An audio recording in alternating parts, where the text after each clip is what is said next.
Parbrizul e un pic înghețat, nu e problemă. Motorul 1.9 diesel. I-am făcut ambreiajul, că nu mai avea.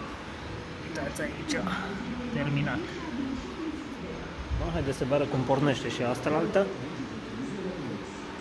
Uitați așa se. Mă urc cu grijă să nu picăm.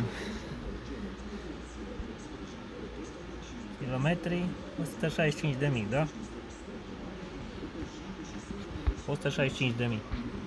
Punem contactul. Așteptăm să se stângă bujiile. S-au stâns.